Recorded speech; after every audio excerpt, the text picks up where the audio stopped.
안녕하세요. 발기부전에 대한 수술적 치료인 팽창 임플란트 진료를 주로 하고 있는 비뇨기과 전문의 박성원입니다. 이번에 체해 충격파의 비뇨기과적인 적용, 그러니까 발기부전과 만성전립선염에 대한 웨비나를 진행했습니다.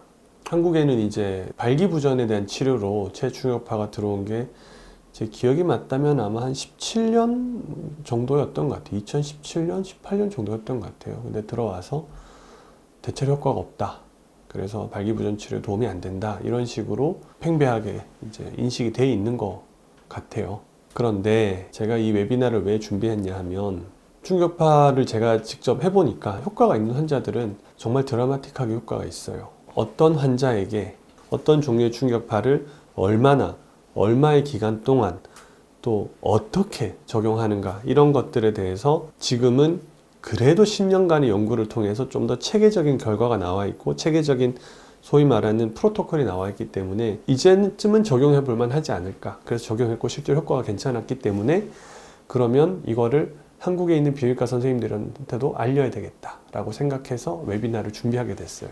연자를 제가 독일에 다녀왔으면 왜 ESSM에서 유럽성악회에서 이렇게 스테이트먼트가 바뀌게 되었는가. 두 번째는 만성전립선염에서의 체해 충격파 치료가 어떤 효과가 있는가. 싱가포르에 있는 로니 텐이라는 지금 싱가포르 남성과학회 회장한테 부탁을 했고요. 세 번째는 아나 푸이그볼트라고 해서 스페인에 있는 이전 남성과학회 회장인데 불임이라던가 남성 성기능 장애라든가 이런 걸 전문으로 하는 선생님을 모셨고 마지막에는 이제 충격파 회사에서 클리니컬 스페셜리스트라고 있어요. 거기서 어떤 임상적인 경험들이 있는가를 4가지를 이제 물어봤었어요. 그래서 처음에 제가 의도한 거는 국내에 있는 선생님들한테 좀 더 많은 내용을 알리겠다였는데 다 국제 연자잖아요. 그래서 그냥 영어로만 진행했더니 해외에 있는 선생님들 들어와서 보신 것 같아요. 수준 있는 의학 정보를 판단하는 게 굉장히 어려운 일입니다. 엄청나게 많은 논문이 쏟아지는데 그 논문들 중에서 어떤 논문이 정말 과학적으로 혹은 환자한테 적용할 만한 가치가 있는가, 그게 판단하는 게 굉장히 어려워요. 그들 중에 옥석을 가려내는 거는 사실 그 분야의 전문가에게 좀 부탁해야 될 일이라고 저는 봐요. 충격파 같은 경우에도 저는 마찬가지라고 보거든요. 똑같은 데이터를 가지고 학회들이 서로 다른 의견을 내잖아요. 왜 그럴까? 그거에 대해서 이해하려면은 양쪽 학회 입장을 좀 더 이해를 해야 되고, 그리고 어떤 과학적인 근거를 가지고 어떻게 진료를 하는가를 자기의 입장에서 휘둘리지 않고 좀 결정해 볼 필요가 있다고 저는 생각해요. 이러이러한 지금의 연구 결과가 잘 이렇게 정리되어 있고 나와 있으니 이거를 선생님 진료에 어떻게 적용하시면 좋겠다는 거는 그분이 판단하실 거고, 이런 좋은 정보가 있습니다라고 알려주는 게 저는 굉장히 중요하다고 생각했어요. 왜냐하면 거기서부터 진료가 바뀔 수 있는 기회가 생기거든요. 정말 과학적으로 환자한테 입증이 돼서 도움이 되는 치료를 해야 될 거 아니에요. 그래서 그 정보를 제공하고 싶어서 이 웨비나를 기획했던 거예요.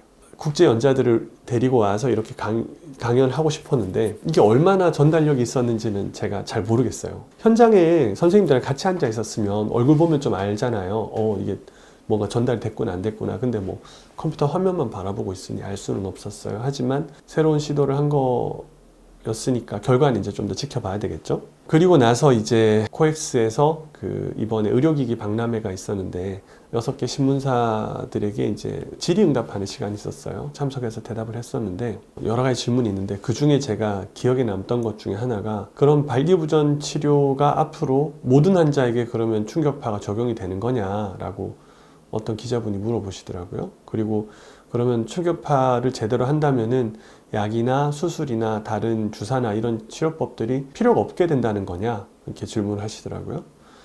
그래서 제가 결코 아니라고 대답을 해드렸어요. 충격파 치료는 아직까지 10년밖에 안 됐잖아요. 그러니까 적용된 지가 얼마 안 돼요. 분명히 체충격파 치료가 발기부전 치료들 중에 하나의 치료 방법으로 자리매김할 가능성이 매우 높아요. 앞서 있는 3가지 치료 모달리티 말고 다른 하나로 들어오겠지만 누구에게 어떻게 적용되어야 되는가를 결정하는 데까지는 아마 시간이 좀 많이 필요할 거예요.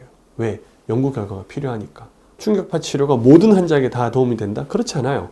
지금까지 나온 결과만 봐도 먹는 약을 복용했을 때 반응이 별로인 환자들은 충격파 도움이 되지 않습니다. 지금까지 나온 결과만 하더라도 그건 이미 저희가 알고 있어요. 하나 분명한 거는 저는 그렇게 봐요. 체해 충격파 치료가 발기부전 치료의 패러다임을 바꿀 가능성이 매우 높다.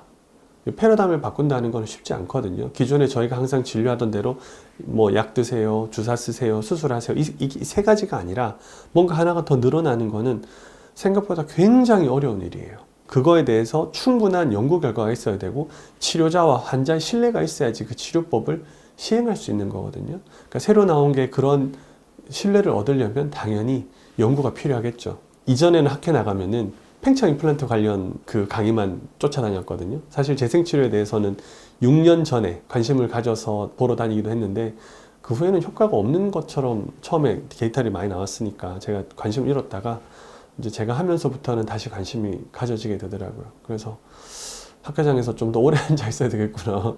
옛날엔 제가 관심 없는 주제면 안 들었거든요. 근데 이제는 붙잡혀서 오래 앉아 있겠구나. 그 생각이 들긴 해요. 충격파는 여러모로 그래서 기대하는 바가 큽니다.